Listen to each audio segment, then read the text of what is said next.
Well, it is Thursday, and I am back in the office. I was in Atlantic County, New Jersey this morning representing clients at a sentencing and another client at a pretrial conference.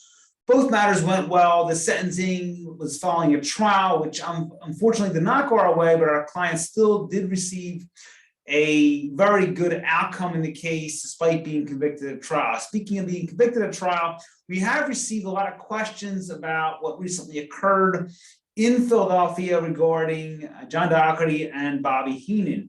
And while I'm not going to comment on the case itself, people have asked questions about the types of sentence that these two gentlemen could receive. First of all, I believe that both of them will appeal what happened at trial, and the law itself, the honest services fraud law that they were charged with in federal court, is a very, very broad law. It's been interpreted very broadly.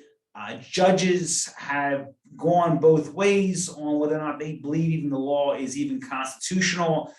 There's been a lot of litigation over it. I know that there's been a lot of politicians and other political leaders convicted of it, and some of those cases have been overturned on appeal. So I expect that these two gentlemen will appeal their sentences, and I think they have an excellent chance of doing very well on appeal.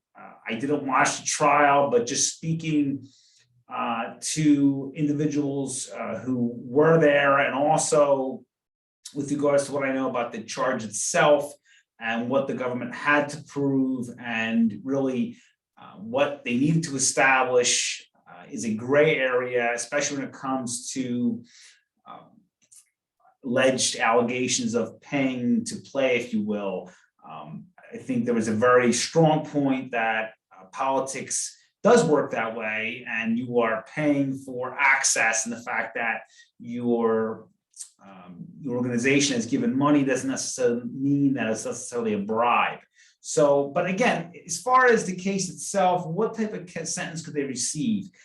Federal sentencing is extremely complicated, and I did a little research on that charge, and it looks like the offense gravity score for that offense, the minimum score is a 24, and that number corresponds to the amount of time that they could receive according to the statute.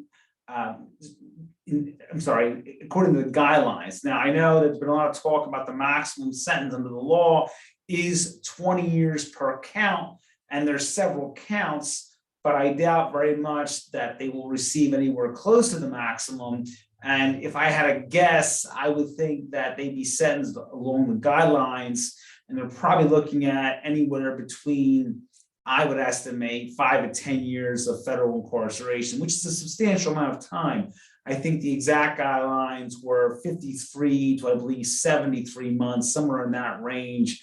I don't believe either gentleman has any prior criminal history. That they do, it's very insignificant. So it would not affect those guidelines. I'm going to come out with an article on honest services fraud. I'm going to lay out the elements of that offense and really why it's been very broadly interpreted, and it really is a very difficult charge for a jury to consider, and that's why I think a lot of people were shocked by the verdict coming back guilty. Now, sentencing is scheduled for February.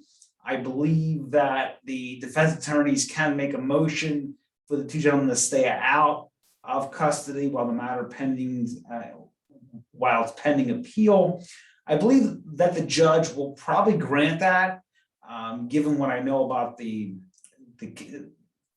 case itself, and really, again, looking at the law itself, how vague and how broad it is. So again, I think federal sentencing, it is very complicated.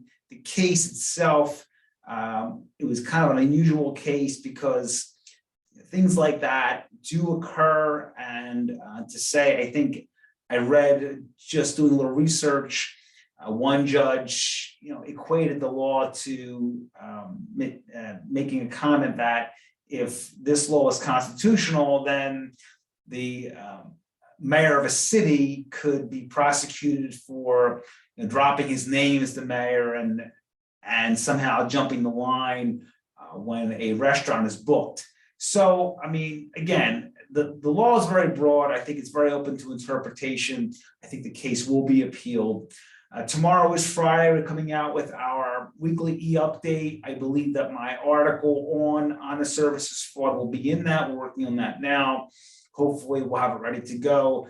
Our weekly update goes out to over 3,000 of our current and former clients in Pennsylvania and New Jersey. Is a great resource to have going in your weekend. But if you have questions about anything, 215-755-9000 in Pennsylvania, 856-793-7429 in New Jersey, 24 hours a day, 7 days a week.